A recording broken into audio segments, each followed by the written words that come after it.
इसलिए आज मैं उनको और उनके परिवार के लोगों को बधाई और मुबारकबाद देने आया था। और इनके सारे बहुत से कार्यकर्ता नेताओं से भी मुलाकात हो गई और इनका नुकसान ये हुआ, इन्हें भोजन 2 बार बनवाना पड़ा, लेकिन मैं धन्यवाद देता हूँ इनका। आने वाले समय में उत्तर प्रदेश में भारतीय जनता पार्टी का सफाया होगा। जिस तरीके से जनता निराश है, दिल्ली में किसान धरने पर बैठा है, हाल ही में जो भी परीक्षा हुई है सब में कहीं न कहीं पर्चा लीक हुआ है और बड़े पैमाने पर सरकार पे आरोप लगे हैं। सोशल मीडिया देखें और कुछ अखबारों को हम देखें तो किस तरीके से जानकारी और सूचनाएं मिल रही हैं कि जगह जगह पर पेपर लीक हुआ है। सोचिए, किसान धरने पर हो, 60 लाख नौजवान लगभग केवल एक पुलिस भर्ती के लिए आ गया हो उत्तर प्रदेश में, तो सोचिए उत्तर प्रदेश में क्या हालत है। और निवेश के नाम पर, इन्वेस्टमेंट के नाम पर वही कुछ लोगों को बुला लेना, मीडिया मैनेजमेंट कर देना और जनता में ये संदेश देना कि बहुत बड़ा निवेश उत्तर प्रदेश में आ रहा है। निवेश के कार्यक्रम में जहां प्रधानमंत्री आए, मुख्यमंत्री हों, देश के मंत्री हों और ये भरोसा दिलाएं कि निवेश उत्तर प्रदेश में आ रहा है, तो कम से कम अब आप 7 साल बाद सरकार को बताना चाहिए कि उनके निवेश के आने से इतने नौजवानों को रोजगार और नौकरी मिली है और इतने रुपए का निवेश जमीन पर पहुंच चुका है। लगातार सरकार झूठ बोल रही है और जो चंडीगढ़ में हुआ है, ऐसे बोर्ड की लूट कहीं नहीं देखी होगी, जहां सुप्रीम कोर्ट के भी माननीय सुप्रीम कोर्ट से जो संदेश आया है, जो जिस तरह से बातें हम और आपने देखी और सुनी है, सोचिए क्या ये चुनाव हो रहा है? क्या भारतीय जनता पार्टी बोर्ड को नहीं लूट रही है? ये भारतीय जनता पार्टी दल नहीं है, एक गैंग टाइप बन करके काम कर रहा है। और समय समय पे हम लोगों ने देखा है कि भारतीय जनता पार्टी दल नहीं है, गिरोह है और कोई भी काम करा सकते हैं। जब एक अधिकारी से वोटों में हेर फेर हो सकती है, खुलेआम सीसीटीवी पे देखा। मैं बधाई देना चाहता हूं सुप्रीम कोर्ट को, जिसकी वजह से कम जनता के सामने सच्चाई आई है। और बधाई उन लोगों को भी दूंगा जिन लोगों ने आखिरी वक्त तक वो लड़ाई लड़ी। अगर वो निराश हो जाते, चाहे वो आप दल हो, कांग्रेस हो या और दल हो, जिनकी लड़ाई की वजह से कम भारतीय जनता पार्टी का ये जो चेहरा है वो बाहर आ गया कि किस तरीके से दल नहीं एक गिरोह के रूप में काम कर रहे हैं। अगले जिले राहुल गांधी जी की यात्रा का 2 जगह आप शामिल नहीं हो पाए। अंत भला तो सब भला, क्या समझे? तो क्या माना जाए? आप समझदार हो? सब गठबंधन होगा, सीट शेयरिंग को लेकर के विवाद छिड़ा हुआ है। कोई विवाद नहीं है, आपके सामने सब चीजें साफ हो जाएंगी बहुत जल्दी। इंचार्ज पांडे जी ने कहा है बीएसपी के लिए कि उनके लिए अभी बात सब पुरानी हो गई। अरे आपने दरवाजा बंद तो नहीं कर दिया? कितनी पुरानी बातें बता रहे हो। मैंने आपसे क्या कहा, कितना अच्छा सवाल पूछा, कितना अच्छा जवाब दिया मैंने, और उसी में से आप सब कुछ निकाल लो। आपकी पार्टी के सलीम शेरवानी, अंत भला तो सब भला। सलीम शेरवानी ने समाजवादी पार्टी छोड़ने की बात करी है और वो कह रहे हैं कि पीडीए को जो है बर्बाद कर दिया है, पीडीए में कुछ नहीं है। अखिलेश यादव आपका नाम लेकर के निशाना साध। कोई बात नहीं, ये राजनीति में कई ऐसे मौके आते हैं, लेकिन समाजवादी पार्टी की कोशिश रहेगी कि लोगों को जोड़ना, लोगों को साथ लाना। अगर पार्टी में कहीं कुछ नहीं कभी दे पाए तो समय आने पर बहुत से लोगों को देने का काम पार्टी करेगी। किसान आंदोलन चल रहा है, किसान दिल्ली कूच के लिए जा रहे हैं, फिर से क्या असर रहेगा? एक सेकंड गठबंधन नहीं हो पाया। ये क्यों सोचते हो आप? मैं कह रहा हूँ पत्रकार साथी, क्या बात मैंने कही उसी में से सब कुछ निकाल लो और 2 घंटे बाद सब पता लग जाएगा। जहाँ कांग्रेस अपनी सीटें मांग रही थी वहाँ तो आपने घोषणा कर दी कई जगह। अरे मैं आपसे क्या कह रहा हूँ आपको चिंता और हमें इस बात पे फिक्र करनी चाहिए कि भारतीय जनता पार्टी पर्यायवाची है भ्रष्टाचार की।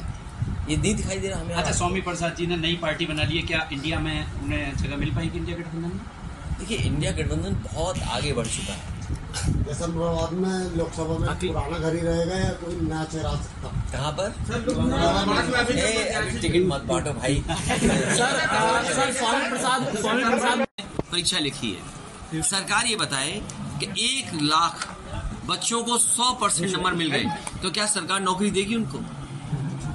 60 लाख बच्चों में जो परीक्षा लिखी है और जगह जगह से सूचना आ रही है, चाहे महोबा हो, इलाहाबाद हो, मुरादाबाद हो, आपका मेरठ हो या उत्तर प्रदेश के किसी भी कोने में जहां परीक्षा हुई है, सोशल मीडिया पे देख लें या खबरें छोटे अखबारों की देख लें, पेपर बड़े पैमाने पे लीक हुआ है और लोगों ने 10 मिनट में 15 मिनट में पूरे आंसर्स लिख दिए। अगर 60 लाख पे 1 लाख बच्चे 100 में से 100 नंबर मिल गए, उन्हें सबसे ज्यादा 100% नंबर मिल गए उनको, तो क्या सरकार उनको नौकरी देगी? और मान लीजिए 10 लाख को 10 लाख 100% हो गए, तो क्या सरकार नौकरी देगी? सरकार को सोचना चाहिए कि 60 लाख मतलब हर परिवार के 5 सदस्य और 50 लाख का हिसाब लगा तो 2.5 करोड़ लोग हैं कि नहीं है जो इस सरकार को उखाड़ फेंक देंगे। सॉल्वर पकड़े गए वो बिहार के बताए जा रहे हैं। अरे भाई, सॉल्व करने वाला कहीं का हो सकता है, दिल्ली का हो सकता है, गुजरात का हो सकता है, बिहार का हो सकता है, महाराष्ट्र का। तो आपकी तैयारी क्या थी? यही तो सवाल है कि मान लीजिए 50 लाख बच्चों में 1 लाख बच्चों ने 100% नंबर पा लिए, तब सरकार क्या उनको नौकरी देगी? सर, सपा कितनी सीटें मांगती है अपनी लोकसभा में? जितनी लड़ सकती है, ज्यादा से ज्यादा।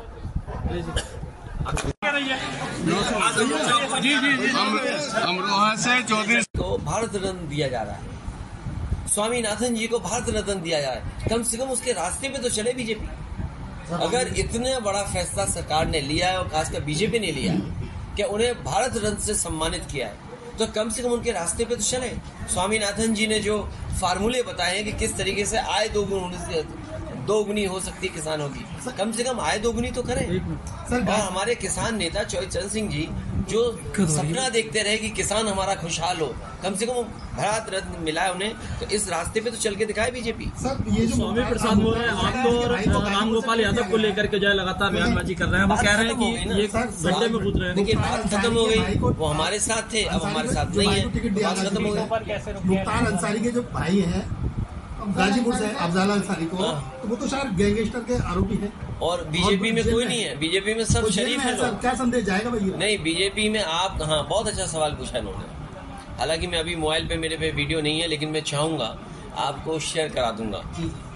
अभी प्रधानमंत्री जिनके कार्यक्रम में आए थे, याद है, बगल में संभल में, वहां पर जिन स्वामी जी के कार्यक्रम में आए थे, उन्होंने ये कहा कि उत्तर प्रदेश के सबसे बड़े माफिया मुख्यमंत्री जी हैं।